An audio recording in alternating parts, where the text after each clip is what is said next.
अस्सलाम स्टूडेंट्स, आज हम चैप्टर नंबर 2 को रिव्यू करेंगे। That name is called kinematics. Kinematics क्या होता है? The study of the motion of objects without discussing the causes of the motion is called kinematics. जिसमें इस चैप्टर में हम सिर्फ जस्ट मोशन को डिस्कस करेंगे, ये डिस्कस नहीं करेंगे कि मोशन की कॉजेज किस वजह से ऑब्जेक्ट क्या हुआ, मोशन के अंदर आया, उन रीजंस को, उन फैक्टर्स को हम डिस्कस नहीं करेंगे। That branch is called kinematics. Kinematics में सबसे पहले हम दो चीज़ों को डिस्कस करते हैं कि अगर object in a state of rest और motion, object in a state of rest if it does not change its position, कि वो अगर अपनी पोजीशन क्या करो चेंज ना करे, like many non living things around your house and your society, like your table, book on lying on the table and the many other things which are not changing their position. Other state is called a motion, its change position according to their observer, के observer के लिहाज से जो अपनी position को क्या करता रहता है, चेंज करता रहता है। That is state in motion. Motion की काफ़ी टाइप्स हैं, उसमें से 3 टाइप्स को हम डिस्कस करेंगे। टाइप्स ऑफ मोशन में translatory motion, rotatory motion and vibratory motion. Translatory motion जिसकी डेफिनेशन हम सबसे पहले डिस्कस करेंगे। ट्रांसलेशन मींस क्या होता है कि जिसमें हर पार्टिकल मूव क्या होता है, एक स्ट्रीम लाइन के अंदर क्या कर रहा हो, मूव कर रहा हो, किसी किस्म की उसके अंदर क्या हो, रोटेशन ना मौजूद हो। If a body moves along a line और a straight curve path without any rotation, the motion is called a translatory motion. Translatory motion की 3 टाइप्स होती हैं। पहली जो सी होती है that is called linear. Linear motion वो होती है जो स्ट्रेट लाइन के अंदर ऑब्जेक्ट की मोशन होती है। When you see a aeroplane and the moving car in a straight line, ठीक है। Road level is also called a straight line motion और अ लीनियर मोशन। दूसरी टाइप ऑफ मोशन जो सी है that is called a circular motion. The motion of an object in a circular path known as a circular motion. Your earth around the sun is called a circular motion. Bicycle, car moving in a circular path is example of the circular motion. Random motion is called a disorder or a irregular motion of the object is called a random motion. इसमें एक particular एक motion को discuss किया गया, that is called Brownian motion. Brownian motion is a particular name of the molecules motion of the gas, that is called a Brownian motion. Second type of motion जो सी है वो आपकी कहलाती है rotatory motion. A spinning of motion of an object, यानी कि एक ऑब्जेक्ट जो अपने एक्सिस के गिर्द क्या करता है, स्पिन करता है, ठीक है जी. ये आपके एक्सिस होते हैं, एक आपका एक्स एक्सिस होता है और एक क्या होता है, Y axis. Vertical line is called axis Y axis और हॉरिजॉन्टल लाइन इज कॉल्ड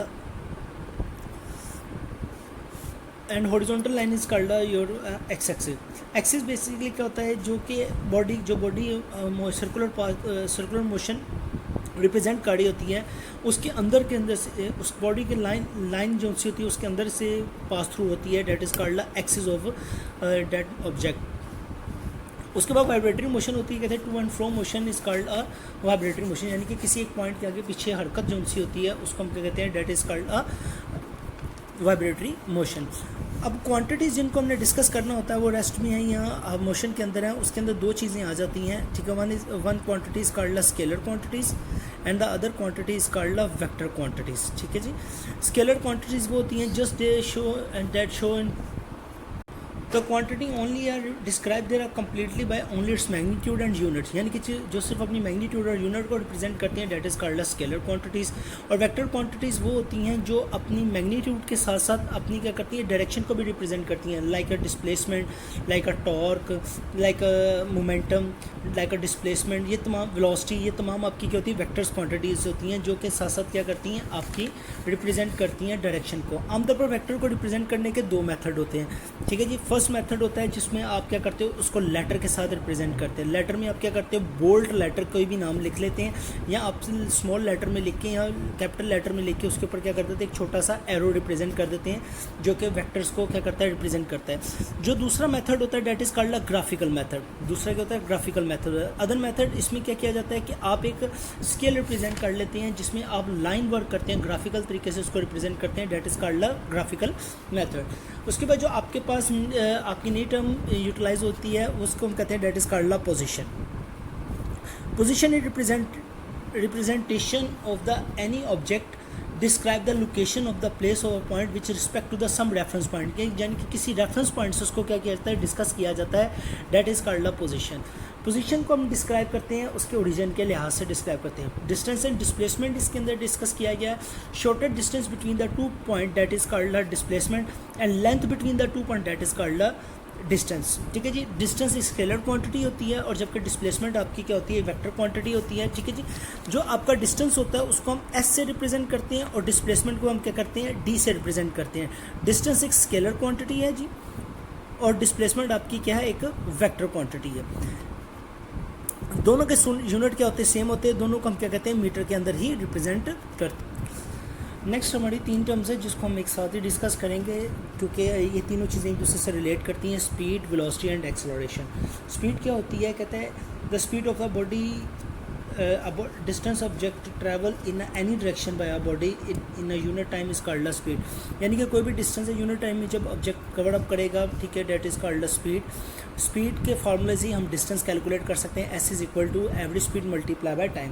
याद रखें एवरेज स्पीड क्या होती है, average speed of a body is a ratio of the total distance, यानी कि जितना टोटल डिस्टेंस ने कवर किया होता है ऑब्जेक्ट ने in unit time, total time में, उसको हम क्या कहते हैं, that is called a average speed. याद रखें स्टूडेंट्स, अगर डिस्टेंस आपके पास स्केलर है क्वांटिटी है तो अब स्पीड भी आपके पास स्केलर क्वांटिटी होगी। इसका यूनिट क्या होगा, आपका मीटर पर सेकेंड होगा। और यूनिफॉर्म स्पीड क्या होती है, जिसमें same distance in same interval of time क्या किया जाता है, कवर अप किया जाता है। नेक्स्ट हम वेलोसिटी को डिस्कस करेंगे। वेलोसिटी जो सी होती है, velocity is a ratio of the rate the change of the displacement, ठीक है जी, rate the change of the displacement in a unit time, that is called a velocity. Displacement जो सा होता है वो एक वेक्टर क्वांटिटी होती है, तो हैंस जो वेलोसिटी भी होती है वो भी आपकी क्या होगी, वेक्टर क्वांटिटी होगी। इसका यूनिट भी मीटर पर सेकंड ही होता है। यूनिफॉर्म वेलोसिटी वो होती है जिसमें same displacement in same unit time क्या किया जाता है, कवर अप किया जाता है। जबकि एक्सेलरेशन जो सा होता है, acceleration rate of change of the velocity of a body is called acceleration. ये डेल्टा का साइन होता है, डेल्टा मीन होता है final minus initial term, final velocity minus initial velocity divided by time.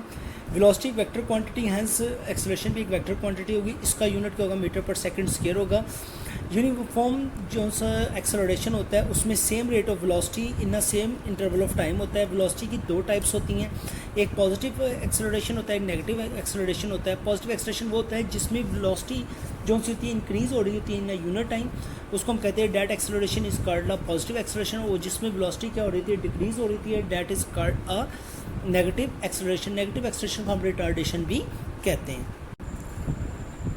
Students आगे ग्राफिकल एनालिसिस में हम discuss करेंगे।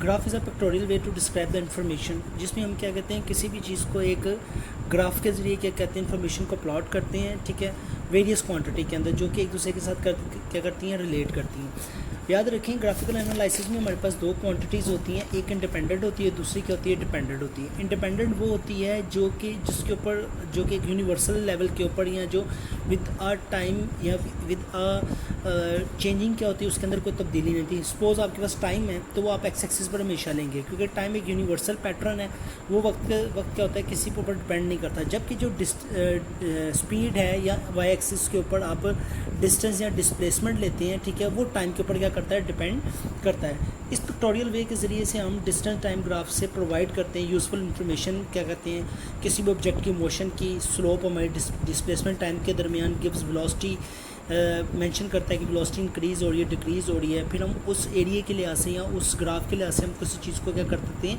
एनालाइज करते हैं। जो स्पीड टाइम ग्राफ होता है वो भी यूज़फुल होता है, स्टडी करता हमें स्टडी करने में ईजी रहता है कि motion along a straight line होती है कि नहीं होती है। Distance travel by a body can also found from the area under a velocity. कहते हैं जो डिस्टेंस टाइम ग्राफ होता है या स्पीड टाइम ग्राफ होता है उससे हम क्या कर देते हैं, वेलोसिटी के अंडर हम किसी भी एरिया को फाइंड आउट करते हैं, जिससे हमें पता चलता है किसी ऑब्जेक्ट की स्पीड क्या है या किसी ऑब्जेक्ट का डिस्टेंस जो कवर किया जा रहा है वो कितना है। इसी बेस के ऊपर हम क्या करेंगे, आगे अपनी इक्वेशन ऑफ मोशंस को क्या करेंगे, ग्राफिकल एनालिसिस के ज़रिए क्या करेंगे, डिस्कस करेंगे। अस्सलाम वालेकुम स्टूडेंट्स, इसमें अब हमें इक्वेशन ऑफ मोशन को डिस्कस करना है।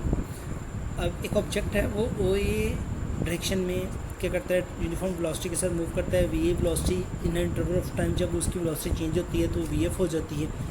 तो अब टोटल जो वेलोसिटी चेंज हो रही है इन इंटरवल ऑफ टाइम, ये ए पॉइंट से बी पॉइंट की तरफ बढ़ रहा है, that portion is called that slope is called acceleration. अगर हम इसको यहाँ पर बी स्पॉट को ए स्पॉट के साथ मिला दें तो ये हमारे पास एक ट्राइंगल आ जाती है, ठीक है। इसके बाद अगर हम सी को डी के साथ मिला दें तो ये पूरा शेडेड एरिया जो सा होता है ये हमारा वेलोसिटी टाइम ग्राफ के अंदर आ जाता है, ठीक है जी। इस ग्राफ को इस्तेमाल करते हुए हम तीनों इक्वेशन निकाल सकते हैं। V F is equal to V I plus A T, S is equal to V I T plus A T square और 2as is equal to V F square. ये तीनों हमने ग्राफिकल तरीके से क्या करनी है, डिस्कस कर ली हुई है, लेकिन आप इसको एक दफ़ा दोबारा रिव्यू करेंगे तो आपके ये रिजल्ट्स आने चाहिए। It is a important long question according to board pattern. आगे हमारे पास जो टॉपिक है वो है ग्रेविटेशनल एक्सेलरेशन का है। कहता है when a body are drop freely falls down with the acceleration. कहते हैं किसी बॉडी को आप क्या करते हैं, ड्रॉप करते हैं, चाहे वो हैवियर है चाहे वो लाइटर है, ठीक है, तो कहते हैं सेम एक्सेलरेशन के साथ नीचे आते हैं due to gravity. That acceleration is called gravitational acceleration.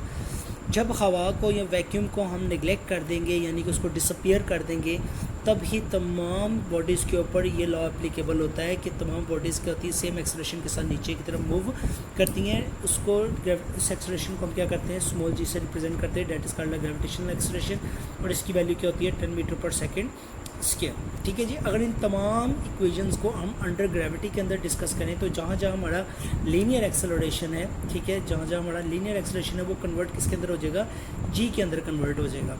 ठीक है जी। और जाहिर बात है एक हाइट पर जब ऑब्जेक्ट को आप ड्रॉप करेंगे तो एस क्या हो जाएगा, आपका एच के अंदर कन्वर्ट हो जाएगा। एस जहाँ पर भी होगा वो क्या होगा, आपका एच के अंदर कन्वर्ट हो जाएगा, यानी कि हाइट के ऊपर कन्वर्ट हो जाएगा। याद रखें स्टूडेंट्स, जब बॉडी अंडर ग्रेविटी मूव करेगी तो तब उसकी वी ए क्या होगी, आपकी ज़ीरो होगी, और वी एफ क्या होगी, आपकी मैक्सिमम होगी।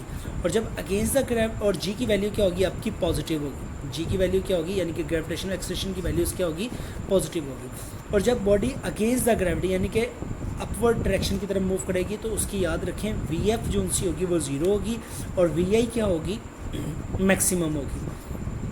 और जो जी की वैल्यू होगी वो क्या होगी, -10 होगी। क्या होगी, -10 होगी। स्टूडेंट्स, ये आपका सेकंड चैप्टर मुकम्मल आपका रिव्यू हो गया है। इसके न्यूमेरिकल प्रॉब्लम्स के अंदर तमाम इक्वेशंस क्या होती है, यूटिलाइजेशन होती है, उसको आप इस्तेमाल करते हुए न्यूमेरिकल्स को क्या कर सकते हैं, सॉल्व कर सकते हैं। Thank you.